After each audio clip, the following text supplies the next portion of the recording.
On September 23, 2021, police opened fire on a crowd in a village in northeast India. 2 people died. Then as one of them lay dying on the ground, a photographer was filmed stomping on his body again and again. The video went viral. But this wasn't an isolated incident. It was the beginning of a campaign targeting one of India's most vulnerable minorities. This is Assam, a state in India's far northeast bordering Bangladesh. It sits along the Brahmaputra, one of the world's largest rivers. Every monsoon, it floods, swallowing entire villages. For decades, Bengali-speaking Muslims have lived on the river's low-lying islands, called chars. These were flood-prone strips of land that nobody else wanted.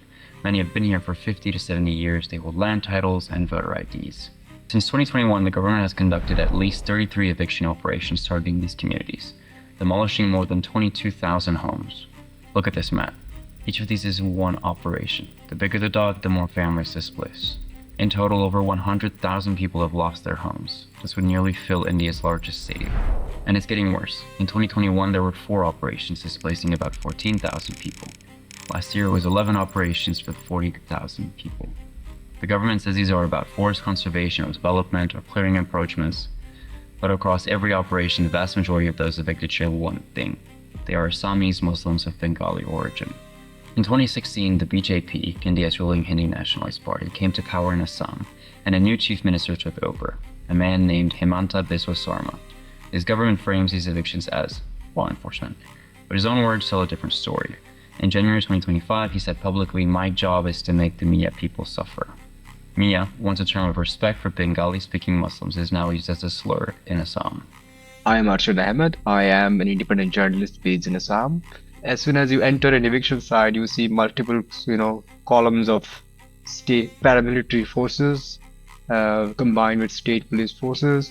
You see rubble, you see homes, razed to the ground. You see mothers crying. You see, people falling at your feet with their documents.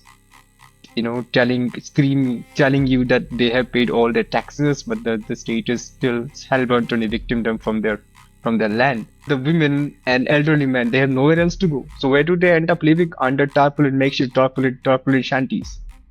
This is their home right now.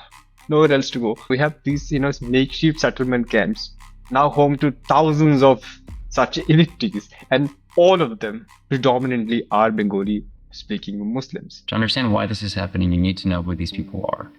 So I asked Mander to explain. The hostility till they intervened in the politics of Assam effectively was against all people of Bengali origin. Many of them were Hindu, many of them were Muslim. They have converted it into a movement against Assamese Muslims of Bengali origin. Wherever you live, Tom, suppose there's a robbery, we would expect the police to say that, they think that, Tom must have been the robber, and they collect the evidence and they present it. And they have to prove it in court. Yeah. Now, imagine instead if the police says everybody in your locality is a probable thief, and each of you have to prove that you're not. Okay. So that's precisely what they did with citizenship. तो उसने घुसपैठियों को जमीनें दी, अवैध कब्जों को संरक्षण दिया।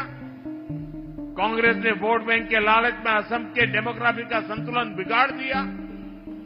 अब बीजेपी सरकार असम के लोगों के साथ मिलकर इस चुनौती का मुकाबला कर रही है।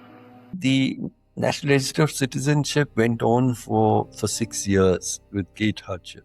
But at the end of it, with such a biased process of, reversal of burden of proof and vintage documents which most Indians would not have, let alone very poor working class people, they found only 1.9 million people were not able to produce their citizenship.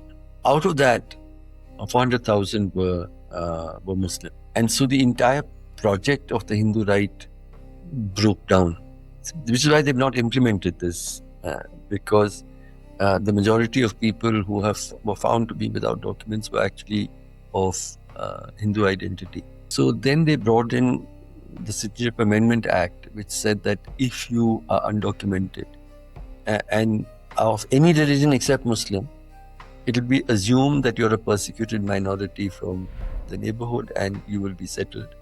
But if you are Muslim, then this presumption will not hold. And so this is what I'm calling the manufacture of statelessness in a very targeted, for a targeted minority.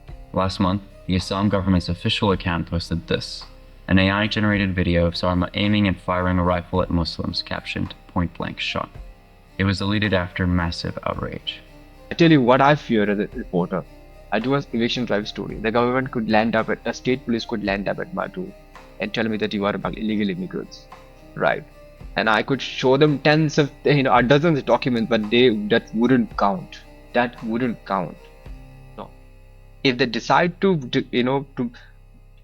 create or to manufacture a foreigner out of you, they would do it nonetheless.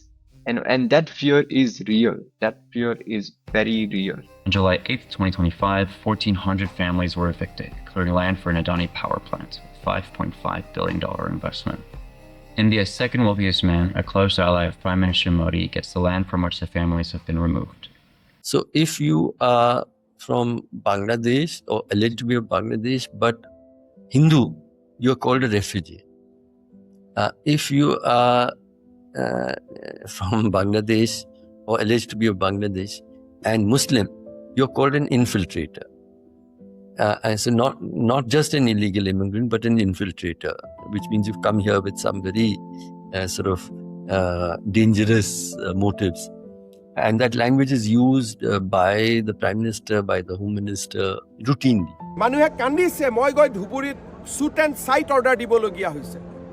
And then they set up detention centers. So if I'm not able to prove my citizenship, then I'm put into detention centers.